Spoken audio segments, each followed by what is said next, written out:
The 2010 film Fair Game explores the various aspects and realities of war that are often obscured in relation to the more explicit conceptualizations of war as being a violent conflict between two hostile parties.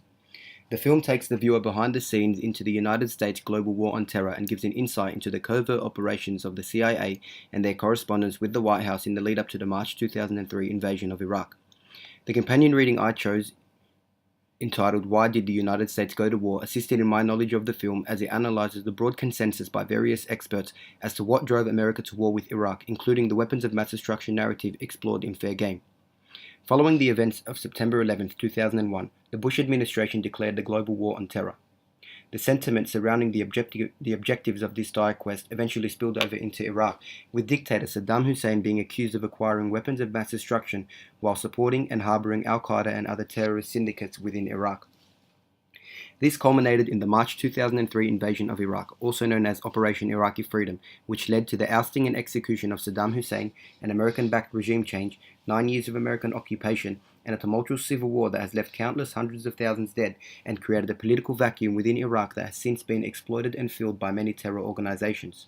My fellow citizens, at this hour, American and coalition forces are in the early stages of military operations to disarm Iraq, to free its people, and to defend the world from grave danger. Although the movie Fair Game is not concerned with depicting the actual invasion of Iraq, it does provide an insight into the various operations that governments, intelligence agencies, and senior officials rely upon in the lead up to war. More specifically, the film gives insight into the utilization of propaganda and how oftentimes the mainstream media can be exploited as a tool to further desired narratives. One immediately apparent lesson about war that this movie makes clear is echoed in the words of Senator Hiram Johnson, who famously said that the first casualty when war comes is the truth.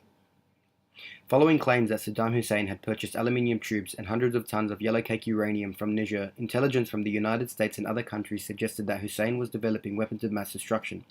However, the reports supposedly proving the sales were revealed to be forgeries by many analysts within the intelligence community, and evidence supporting the fact that Iraq's nuclear weapons program was obsolete.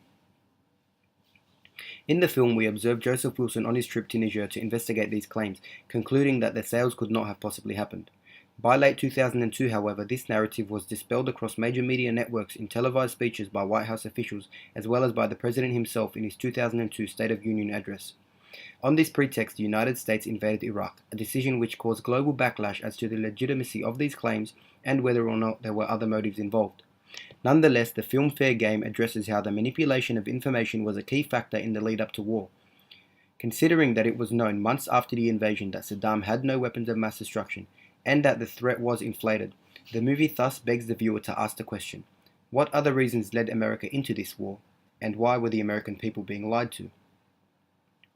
In the final chapter of the book, Why Did the United States, Cramer and Dugan conclude that they found that there is little to no question that the Bush administration, in collusion with the British, fabricated the imminent weapons of mass destruction threat entirely, that it was, quote, made from white cloth, unquote. According to Cramer and Dugan, the weapons of mass destruction narrative was merely an instrumental argument used to mobilize the public for a regime change policy motivated by various other reasons.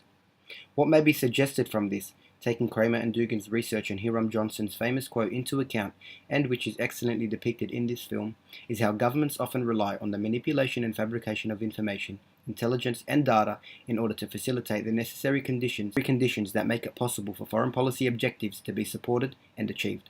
Another message in this film about the nature of war, especially when propaganda is a prime facilitator, is how attempts to tell the truth, even by those who are seemingly acting in the interests of their own country and their own government, are crucified by high officials in the mainstream media if their claims do not support a specific policy. We see this in the film Fair Game with the smear campaign that the Wilsons are subjected to for Joseph's attempt to inform the public that the weapons of mass destruction narrative was flawed. When did the question move from why are we going to war to who is this man's wife? The incrimination of those who speak out obscures the direction in which public opinion and outcry should be aimed, which in this case was whether or not the United States should invade a country based on premature and factless claims. This is a necessary objective of any propaganda campaign as it effectively undermines any contest against those in power. Now, the reasons why the United States went to war remain as controversial and disputed a topic as it was back in 2003. However, since that time, many theories have been suggested as to why Bush ultimately made the decision to enter Iraq. The book Why Did the United States Invade Iraq explores